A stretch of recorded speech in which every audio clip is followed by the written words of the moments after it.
Before we get into these other candidates, we have two ads right now on the radio, one by Ed Gillespie and one by Frank Wagner.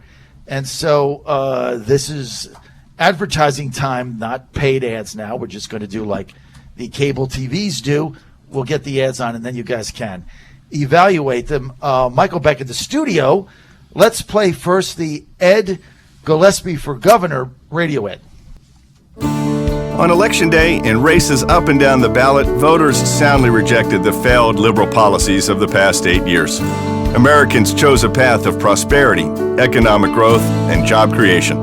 This is Ed Gillespie, and I congratulate President-elect Trump and Vice President-elect Pence and our Virginia congressional delegation on their victories, especially newly elected Congressmen Scott Taylor and Tom Garrett, and our great Republican representatives Rob Whitman, Bob Goodlatte, Dave Pratt, Morgan Griffith, and Barbara Comstock. In my campaign for governor next year, I'll work to unify our party behind a serious, substantive policy agenda based on conservative principles to get Virginia growing again. Please go to edforvirginia.com to learn more and to get involved. Together, we will get Virginia back on track, grow our economy, and create good-paying jobs. I can't wait to see you on the trail. Go to edforvirginia.com. Authorized by Ed Gillespie for governor. It's kind of a happy ad, right? It's nice. It doesn't, I don't know that it gains any yardage. It doesn't move the needle. It's nice. You think that he's a nice guy, but I don't know that it moves the needle any. I think that it's a vanilla ad, and for party activists who already know Ed, Ed's saying good stuff. And for anybody that doesn't know Ed Gillespie, is not active in the party, they won't remember it 2 days after it stops playing. Chris? There are very few Republicans he didn't mention. That was a team message. We're building the team. The team is together. The team is united, and we're putting the band back together. That's kind of what I thought. I thought it was a team message. You and I seem to be on the same page here today for whatever reason, Delegate Saxman, but I thought that was exactly it. It's the baseball message. It's the baseball message. We're putting a team together. We got pitchers, we got relievers, we got a good defense, and we're going to hit some homers now. And again, Aaron, what are your thoughts? It's an ad that you run when you've got a lot of money to spend, and it's an ad that and he is building the team because he's, to the untrained observer, you're kind of thinking, oh, I guess those people are backing Ed too. And that's people who like those people will be influenced by that. But it's not it's not anything groundbreaking. Julian Walker has joined us. Julian, the former guru in politics from the Virginian Pilot, also did the blog. Pilot on Politics was back in the day, was the must-read for people like me in Virginia. Now he's on to bigger and better things, but he is here with us today, gracing us with his presence for a brief cameo. And I would agree with what both Chris and Aaron said. I mean, it's we are the world, we are Virginia. It is the big bear hug, the big embrace. We are the world. And I mean, seriously, it's to what was discussed in a previous segment, which is, about the staff that the Gillespie campaign has assembled, which is, trying to, despite some of the observations that Aaron made about perhaps the sort of closed silo that may exist among some of the staff, it is two things I've sort of observed is folks, and I think Andrew can certainly appreciate this, folks on that team who, what seems like only a few years ago, but some might say was an era in politics, folks who were lower level, say, on the McDonald campaign in 2009, have now been elevated to the A team, which I think is interesting. But also, it is about, to me, that ad is very much about sending a message that, we are one, we are family, this is a broad coalition, this is what we're building. We are family, I like that. The old Pirates, Pittsburgh Pirates. 1979. Theme song, right? Phil Garner, third base. And beautiful team. Rennie Stennett and Pop Al Stargell. Oliver. And I'm not going to get into it, but that was their... Kent Tekulve. Kent Tekulve, that was their thing. Great time. Bob Moose. Another 3-1 comeback by the Pirates. That's right. This is from Don in Newport News. In Norfolk, who says, it's a unifying message after so many people were split during the presidential election. We are now coming together as a team, and a unified team wins. That's from Don in Norfolk. And it's smart. That's a smart ad at this point in the race. I thought it was a smart ad. I thought the ad made sense because it is a kind of a unifying team message. Now, let's get to Frank Wagner. And the good segue here is, Michael, let's play the Wagner ad. Hi, this is Frank Wagner, and I'm running for governor of Virginia. A Naval Academy graduate and naval officer, I'm the only veteran running for the Republican nomination. For 35 years, I've owned and managed ship repair yards. I understand manufacturing, making payroll, and dealing with government regulations. I'm the only candidate for governor who owned businesses in Virginia. I'm an accomplished legislator who transformed Virginia on the issues of transportation, energy, workforce development, and career technical education. I know more about creating jobs and governing as a conservative than all my opponents put together. While the D.C. insider candidates for governor were running away, I was proud to be a Trump campaign co-chairman. As governor, I will work with President Trump to eliminate job-killing mandates and regulations. I'll use career technical education to put Virginians to work and build a world-class transportation network to get our goods to world markets. To learn more about me, go to frankwagner.us. Join our team. This message is paid for by Frank Wagner for Governor. That's the Wagner ad that's running right now on our radio network. By the way, both Frank Wagner team and Ed Gillespie team, thank you for the advertising. We appreciate it. So you heard the Wagner ad, right? A little bit different from the Gillespie ad. Andrew, you told me earlier that you thought it was a great ad. Why? Probably one of the best opening political ads I've seen or heard in a long time. Why? He tells you who he is. He tells you why you should vote for him, period. If you didn't know who Ed Gillespie was, if you didn't know his name ID, all his ad tells you is he likes Virginia's congressional delegation. Well, that's great, but why should I vote for you, and who are you, what have you done, give me some background. You get all that with Wagner, and he checks all the boxes. Small business owner, veteran, legislator. He talks about his accomplishments, what he wants to do, and there's a lot that's packed into that little ad. And it's stuff that I think hits very close to home with the Republican base. I think, certainly for me and folks that I talk to, the two things that I think prepare you for executive experience are private sector business leadership or military service. Frank Wagner has them both, and he lets you know it. You get right to the free market, and you also get right to the military and the veterans that are so many of Virginia's electorate. Chris? It's a strong introduction to the voter. He talks, as Andrew mentioned, checks all the boxes, positive, mentions his naval background, his small business background, but he also said in there meeting a payroll. That really connects with people. That means you've done something. Mm-hmm. That means you take care of your employees. Mm-hmm. So that's a heart message right there, and I think it's a strong introduction. What do you think, Boyd? I think it's a very good ad. He's identified his problem, which is people outside of Hampton Roads don't really know who he is and anything about what he's done, even if they've heard the name. He's telling them, and he's telling them in a good way. It crams a little too much, into the end part where he's talking about, I was a technological leader and I've done this. Well, that's more than he needed to put in there. Right. They should have taken more time to repeat the Trump message and the Navy veteran message and the businessman message. That stands, and roads and roads, yeah. But roads is not an issue to the other half of the state. Right. But it is something that does check all the issue-wise, but it checks all the regional boxes. He talks about energy, which is very important to Southwest Virginia. Yeah. He talks about transportation in Northern Virginia. And that career and technical education is something that's been a big policy piece in the Commonwealth in terms of turning our community colleges into technical education, folks who come out with certifications in welding or nursing. And those are things that... I don't disagree. I'm just saying is from a technical standpoint, when you cram too much into a radio ad or a TV ad, you dilute the core message you want people to walk away with. The core message that he's selling in that ad is, I was for Donald Trump. I'm with you guys that were with Donald Trump, but it's also, I'm a veteran, I'm a businessman, I'm a legislator. I've got the experience that you want and need in somebody to be governor. Mm-hmm. He's talking to a bigger audience than Gillespie's talking to.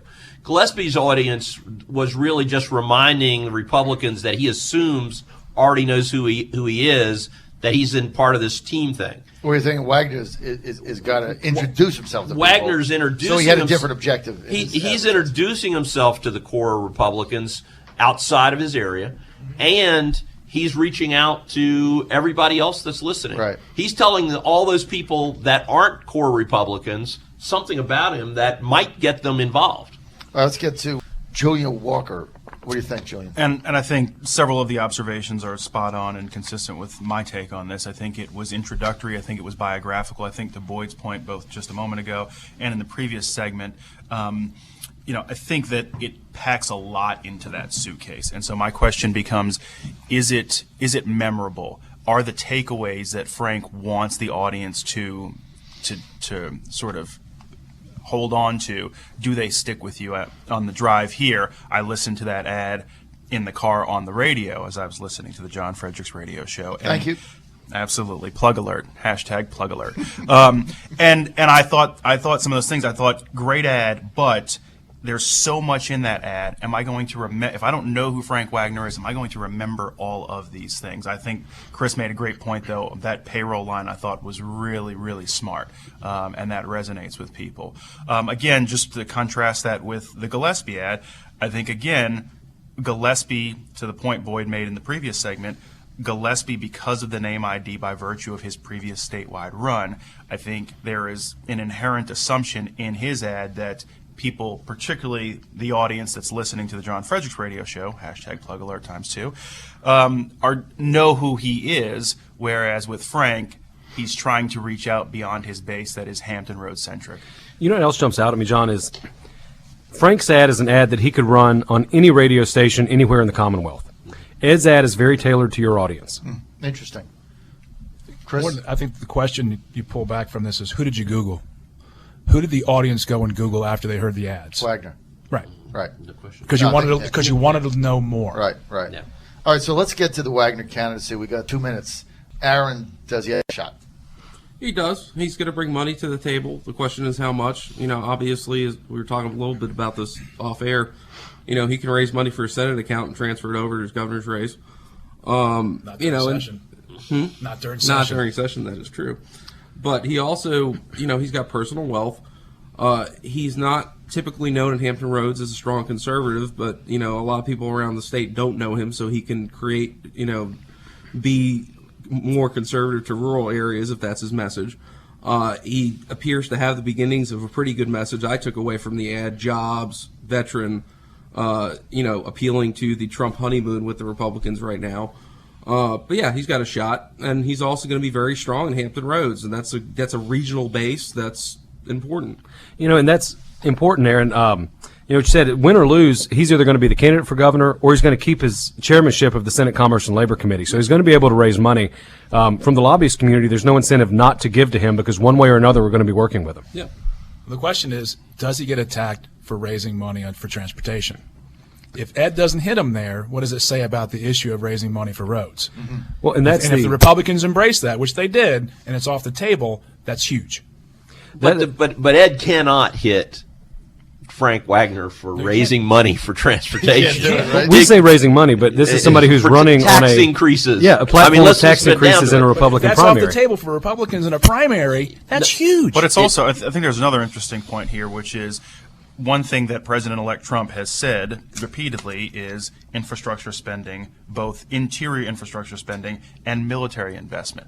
Well, military investment, if that, as Senator Wagner emphasized in his ad, he was solidly loyal to the Trump campaign and never abandoned the Trump campaign, even in some of the tougher times. If we see even the early signs of movement out of Congress, out of Washington on military investment, where does that benefit most? That's going to benefit Northern Virginia. That's going to benefit Hampton Roads. Okay, that's powerful. So let's do odds on Wagner. I'll start with me because last year I had him at 7-1. I have moved those odds down to 5-2 odds. I put Wagner now as the second choice behind Gillespie. Aaron? I agree with that. Julian? Ditto. Yeah, he's the second choice. It's how you run the campain. Yeah, I think at the end Chris? of the day it's probably 60-40 right now. All right, so 5-2 odds makes sense. Yep. Andrew? He is the the dark horse. He's coming up with a bullet. If you're to go from baseball to racing, if you're at Talladega and you're coming on the white flag lap, he's in Gillespie's rearview mirror, and you got to worry about him slingshotting out and passing you. I tell you what, he is the dark horse in the race, and if I were gambling on it, I would take the 5-2 ads. He's come off one very brutal race for re-election, as you guys know, and there's something with his message, I think, that is going to be very problematic for Ed Gillespie going forward. I wouldn't count him out. This breaking news just in, Donald Trump naming Governor Terry Branstad of Iowa as ambassador to China. President-elect Trump has selected Branstad, who's a long-serving governor of Iowa who's very loyal to the Trump campaign, to serve as ambassador to China, a transition official confirmed about a minute ago. Branstad has extensive ties to China and personal friendship with the Chinese President Xi Jinping. So good move, I think, right? Putting Branstad in China. That's paves the way for John Huntsman to be Secretary of State. We could see that happening. Okay, got a couple of texts here to read, and then we're going to get right to Julian Walker. Let me read these very quickly. I know people have been very patient. Corey in Danville says, from someone who didn't know Wagner, that ad made me take a strong look at him. It was one of the best I can remember. The last part of the ad was very important for people starting to wonder what Gillespie's message is. That ad let you know that Frank has a platform, and I Googled him. Hello. Corey in Danville. Anthony Reedy, former executive director of the Republican Party of Virginia, good man, says Frank's ad is outreach to blue-collar, working-class Virginians. So there you go. And Tim in Chesapeake says, had a business trip to New York City yesterday, had to listen literally to the duck quackers on the radio. Makes me appreciate your common sense program all the more. Hashtag shameless plug. Shameless plug part 3. Thank you, Tim, in Chesapeake. So let's get to Corey Stewart here, and then we can talk a little bit about Pearl Harbor and some of the other news. Corey Stewart, look, he got fired from the Trump campaign, but he's trying to say, Drink. I'm the guy that was there from the beginning, etc. all. By the way, the backstory on this, Aaron and the team, you probably don't know this. The backstory, I had promoted very heavily Glenn Davis to be our state chairman. And I had introduced Glenn to Corey Lewandowski, who was the campaign manager. They flew him up there. I was the guy that recommended him. I put him together. It looked like the deal was going to get done. I convinced Davis that Trump was going to win and blah, blah, blah. And I thought Davis would have been the perfect guy for us, you know. And then they offered it to him. Davis backed out at the final minute. And then that was the end of that. And we ended up with Corey Stewart. My life would have been a lot easier had Glenn Davis accepted that. Trust me. But look, Corey Stewart, what he's trying to do is cobble together this coalition of Tea Party and Cynthia Dunbars and Chris Shores and Mrs. Shores and Cruz and Trump, and you start adding it up. I mean, it gets you to about 30%, right? I mean, it's a formidable group, and he's trying to get all the disaffected people and all coalesce around him. Plus, he's saying, look, I can win. And he's saying, hey, I was the first elected guy out there in Virginia to put myself on the line with Trump. Julian Walker, does it all add up to anything? Well, I think, as you've pointed out, I think his separation, to put it diplomatically, from the Trump campaign, he got fired. Works against him, because had he been able to maintain that relationship, I think he would have been able to trade on that and pitch himself as, to going back to the conversation earlier about Senator Wagner. I mean, Frank's ad, in addition to many other things, points out, I stayed loyal to the president-elect. So that's a point of contrast, and I think with Corey, even as he tries to cobble together this coalition, I think it would have been more beneficial to him to have the imprimatur of the Trump campaign attached to himself and say, hey, not only did I have a prominent leadership position in Virginia with Trump, but I was there through the end, through the finish line. I think his separation from the campaign, I think, really sort of cuts into his ability to trade on, of having a close connection to the president-elect. I think it's devastating. I mean, I know it's kind of inside baseball type stuff. Thank you, Chris. Inside baseball, but like I was there, and I was saying this off the air. I don't mind saying it on the air because it is what it is. But that Sunday before he went to the RNC with the protest, I talked to him on the phone, and I said, don't do this. They don't want it. It's not what the campaign wants. They're trying to repair this relationship there with the RNC. And if you do that, you're going to be in deep doo-doo, and they're probably going to whack you. They're probably going to fire you. And he did it anyway. And they told me not to go and to try to get him out of there. So I don't know how you spin that. I mean, it's like either you're going to listen to your candidate or not. I don't know. I just thought, I don't see how he crosses that bridge, Boyd. Well, I think that is the problem.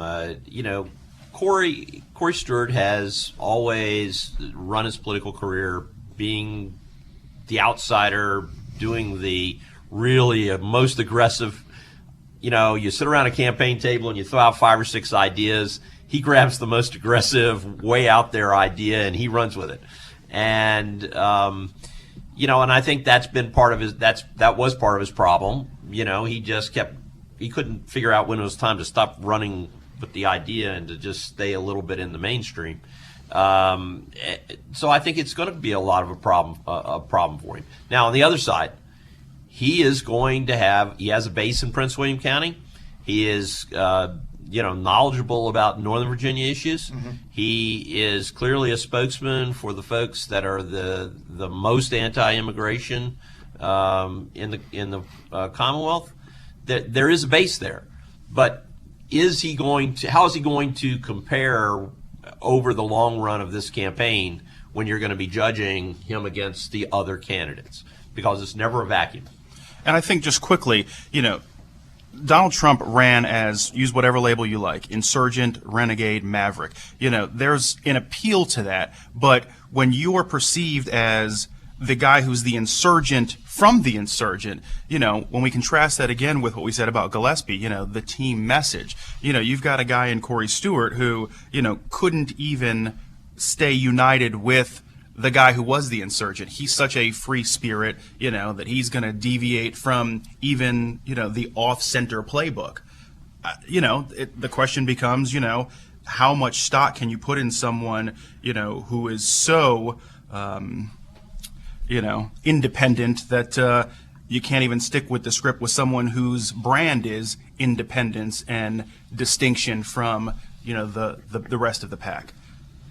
I think one of the key questions in 2017, Virginia is the bellwether battleground of all bellwether battlegrounds. And I think the key question in this primary, does Donald Trump weigh in? Because every other Republican who's going to be up in 2018 is going to be thinking to themselves, are you with us or are you against us? Because he's going to need them to get the votes out of Congress and Senate. And that's absolutely critical. I mean, is he going to weigh in the primary? In the primary. No. This is something that every member of Congress is going to be saying, am I going to support the president, and is he going to support me? So the question then becomes, can Gillespie get it, or does Frank Wagner get it? Or obviously Corey Stewart's not going to get it. He fired him. So even if he stays out, it still sends a signal. But it's for those guys in the trenches who are in the House caucus meeting. He's not going to give. There's no way. There's Pence though. Pence has a relationship probably with that. There's no way Pence or Trump gets involved in primary. I think. And John, maybe not them, but do any of their teammates. What's his whole MO? What's Trump's whole MO? He changes the game. Yeah, I don't think he's going to get involved in primary. I think he'll get involved in the fall. I think he'll get involved in the general. I think he'll come and do rallies. Wow. But I cannot. See, the problem for all those House Republicans who are incumbents, who have the majority, is how do I keep the Trump guys off of me back in my district? Are they going to be loyal to me if I'm loyal to him? I don't know that question if I'm an incumbent. If I'm an incumbent, what I do is go out and raise a lot of money and organize my own people right now on the assumption that somebody's coming after me and I've got to defend myself. No. But can Trump hold his organization? Because if some congressman out there jumps off the reservation, doesn't support one of his bills, is he going to primary him? He might. And every person in that congressional district is going to be saying, Trump's going to be with me because I can come after this person now. Yeah, I just don't see them getting involved in this gubernatorial primary. Now, 2018, that might be a little bit different, right? Because a lot's going to happen between now and then. But June of 2017, that's only 5 months away, 6 months away. I can't imagine just coming out of his first 100 days that President Trump or Vice President Pence is going to get involved in a gubernatorial primary unless maybe Corey got ahead. They would say, wrong. Well, and some of it depends on what Trump does in his first 100 days. If he comes out and focuses on immigration and shovels her in the dirt and he starts building the wall, that helps Corey Stewart because he is Mr. Immigration, Mr. Law and Order. Short of that, Stewart needs something to rise to the top with. I mean, if you look at the coalition he's putting together, Aaron, like we talked about, it is formidable. I mean, he does have the Cruz, and he's got kind of the remnants of everybody. It's the Tea Party, the a Dunbar thing. But is it's that a convention There you go. coalition. Yeah. And this is the thing about Corey. It's if a you've been in the convention foxhole with him, you're going to be with him. And then you look at that. You look at the Jack Morgans that are still with him, and you look at the the Dunbars. Morgan people. was a good hire. Yeah, but they Jack's a good were guy. in the foxhole, and they're not going to abandon him. Well, those people matter a lot in general, but his coalition matters in a convention, and it's not a convention because the average Trump voter who really supported Trump, all they've heard about Corey over the last 2 months is that Trump fired him. And his convention coalition didn't help in his last convention. No, he didn't. It didn't. And he also got the Tea Party backing, right? The middle resolution or something. Yeah. And he finished third. He got beat by Pete Snyder. By the way, trivia question. My wife, Ann, who's going to be with me, I'm so excited at this advance, beat E.W. Jackson at a convention, unlike Corey Stewart or Pete Snyder. Just want to throw that out there. Maybe she should run, John. She'd be good, wouldn't she? I'm just excited that she's coming with me. Those that know her, I mean, I've been with her for a very long time. We're exceedingly close, and so I'm just excited that she's coming. So we're gonna have a lot of fun. So let's get to Corey's campaign staff now. He's put together. He's got a formidable campaign manager. He hired this guy, Spence Rogers. All right, this guy ran General Petraeus's surge ground game. Ran it. Then Cruz hired him. The Cruz camp hired him to run the Cruz ground game in Iowa, which was, we went in there. I mean, I was there for the Trump campaign for 2 weeks, and we thought we had a good shot there. We just couldn't compete with it. I mean, that thing was a machine. That's how Cruz was able to win Iowa when we were tied in the polls, and then there was a Ben Carson thing in that. So he's his campaign manager. This guy's kind of under the radar screen. I had a chance to meet with him. He's very formidable. He's also got on his staff at the county part-time in the campaign, Matt Brown, who I believe ran Sturdivant's campaign. Ran Chris's campaign in South Carolina. Can you read that? I can't see with my eyes. Aaron showing me something to read. Aaron, I'm 58. I don't read that kind of stuff without a magnifying glass. I would just say there was an example of a lack of discipline by one of the members of the staff that put something on Facebook that shouldn't have been there. But What was that? I'll send it to you. Just if you can't read it on the air, just give us the gist of it. You'll have to self-censor. It's Yes. referring to putting Colin Kaepernick's head on a pike and that we need to behead our enemies. Essentially. okay. Well, Not- look, not a smart thing. I mean, but Spence Rogers is untested here in Virginia, right? That's it. And Virginia is not a place that you can typically airdrop into. There's a lot of nuances in the different regions, like you saw with the Frank Wagner ad. So he's going to have to capitalize on this convention coalition and rely on their knowledge. Oh, he also hired Jack Morgan in Southwest Virginia, who worked for the Trump campaign, who was very, very good at what he does. That was an excellent Jack hire. is about the most important person down there right now. So that's I agree with that's that. big. Yeah, that's big. I think that's a solid. That was solid. Jack is very strong, but in terms of comparing Iowa and Virginia, Can't really do it. I mean, it really isn't. You have no suburban urban area in Iowa, and you have to deal with Northern Virginia and Hampton Roads in Virginia. And they don't have an equivalent of that kind of, and they don't have an equivalent of our kinds of voters. See, that's where I think, again, you look at the Gillespie campaign, they've got Chris Levitt in there. I know, again, just full disclosure, I haven't had the best relationship with him. But I just give the facts. I mean, the guy's run 3 statewide campaigns in a row in the same state.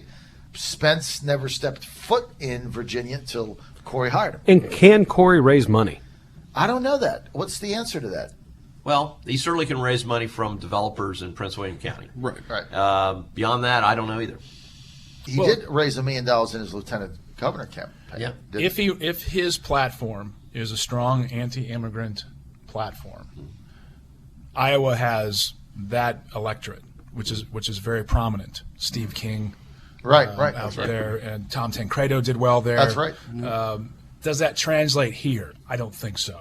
I think that might have that time might have passed. At least it not to get to the point at which you can take a Republican primary and win it. You're exactly right, Chris. You've got, it works in Prince William County. They've got a problem with their day labor centers. Corey's been able to capitalize on that there. But short of the rural South Side areas where they were talking about dropping in, 100 immigrants or 200 immigrants at these closed down colleges, it's not the issue that it is elsewhere. And, you look at where Chris is from in the Shenandoah Valley, a lot of those agricultural operations rely on immigrants to be productive. And so it's not something that is easily translatable into a statewide issue as it is elsewhere. Well, is immigration a problem in Virginia? No. I don't think it is. I mean, it is in Prince William, You look at obviously, with the day Western laborers. Henrico County, 20% foreign-born population in the short pump. I mean, it's a panoply. Yeah. It's fantastic in a lot of ways, but to the average suburban voter, it's not a problem. Right. He had 313,000 cash on hand as of June 30th. Maybe he has more, maybe he has less, but that's not in the money game. Right. With Ed. Is it Stewart? Yes. Yeah. What does Ed have? Millions? Last time I saw it was well over $1 million. Yeah. Yeah. So I mean, look, he's going to have to raise money. And you're talking top of the ticket. This is not somebody that's going to be able to, Right. as we were talking about with Justin Fairfax, it's going to be able to, get caught up in the ride the coattails of the top of the ticket. He is the top of the ticket. So Morgan Goodhire, his campaign manager, new to Virginia. Maybe he makes a difference. Maybe not. He's got a learning curve that Chris Levitt doesn't have. Let's get to the other campaign structures. If I can, is Spence Rogers from Virginia? Did you hire an outside Virginia when your platform is anti-immigrant? Well, I don't think I don't think that's an easily necessarily dispensed, conversation in the back room of a committee meeting. I mean, that takes a lot of wind out of your sails. Just throwing it out there. Yes. So Wagner's campaign right now consists of Frank and a driver. And Lucille. And Lucille. Mrs. Wagner. That's. I mean, he might hide other people, but the last time I had him on my show, he came to the studio. It was just him and a driver. So that's it. But he's also going to get a lot of free press during the General Assembly session. I think you'll see him patron a lot of bills. He'll be very available to the media. And he's entertaining. He does. I tell you what, he does great radio. I mean, I have to admit, running for governor, not running for governor, he's always fun to have on. He always has something to say. That's the thing about Wagner. He's always got something to say. Speaking of radio, that but guy. does he listen? That's what connects Wagner? with voters. That's what connects with every politician has something to say. The question is, does he listen? Does he connect with voters? I tell you, as far as connecting with voters, I had Denver Riggleman, Aaron, on my show last week, and that guy's very impressive. I mean, if he gets in and he can raise enough money to get some message out, this guy is going to get 15%. I'm telling you, because he's got a compelling story. He's a very effective speaker. And he was relating to me just in the 20 minutes on the phone. John, I just Googled him in the off session that we had, and one of the first things that comes up is a Washington Post article on how he is a small business entrepreneur fighting government regulations. Yep. I mean, he has a story to tell about what he's fought and the corruption in Richmond that he told on my show that over about an 18-minute span that was, I mean, it ran chills up your spine. What the guy went through to just like start a company and hire people. So at the end of the day, it's going to be about message, but the ability to get that message out to people. You can have the best message and nobody hears it, and then you're going to get 5%. Okay, odds on Stewart. I don't think there's any chance. Okay, I've got him at 7-1. Boyd. I wouldn't get. I think it's too early to say anybody's quite that bad odds, but he's pretty far down there.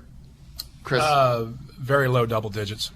Low double digits, like 10-1, 12. Oh no, I'd say 10-12% opportunity there. That's about. That's about 8 to 1. About 8 to 1. 10%. 10%. So that's what 10% is. 10-1. Right. So I'm at 7. You're at 8. You're at 10. And Aaron says I'm hovering above zero zero. chance. Yeah, there you go. Well, you also got to understand these. I got to go. You're on the John Fredericks Radio Network. Stay right here with me. I'll be right back.